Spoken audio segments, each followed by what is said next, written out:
Video we cannot get enough of. We actually first showed you this memorable wrestling match yesterday. Remember this? The two middle schoolers teaching us all some life lessons. Well, Good Morning America salutes you both, Jared Stevens and Justin Kievit. Let's take a look now at their singular story. At first glance, this may look like an ordinary wrestling match between two seventh graders, with one boy defeating the other. But on this day, both of these 12-year-olds left the mat as victors, and to call this extraordinary doesn't even begin to describe it. Take a closer look. You see, Jared Stevens has cerebral palsy, but he doesn't let that stop him because he wants to wrestle.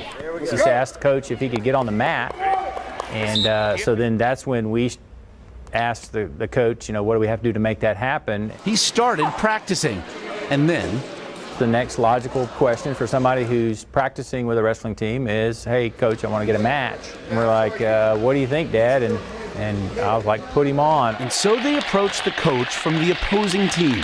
He called me over to the side and he said he really wanted to get Jared on the mat today and asked me if I had a kid who understood what the world is really like and had a big heart. Enter Justin Kievit, Jared's opponent, in his very first match. I didn't know what to do. I went over to wrestle him and I shook his hand, but I noticed he couldn't move, so I sat on the mat and pulled him over me and slid under him like that. And with the crowd standing and cheering, Jared pins Justin to the mat in just 18 seconds.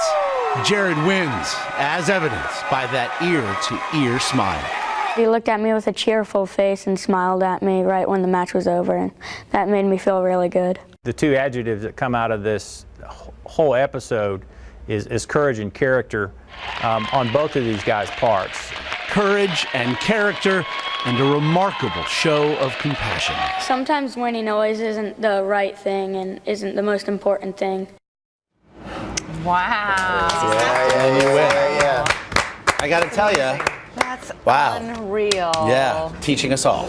Yeah. I would say, teaching us all. What fantastic kids. I That is know. great. And the behind the story was just as good as you thought it was going to be. Well, that conversation from the coaches, it was completely spontaneous. Do you have a kid with a big heart? Well, and then you have this kid who in the end just does it all. Not any advance notice or anything. Makes you feel better about the world. It really does. It really does. And as we said yesterday, kudos to those parents. Yeah. Exactly. Just They raised great boys, both of them. Yep. They really did.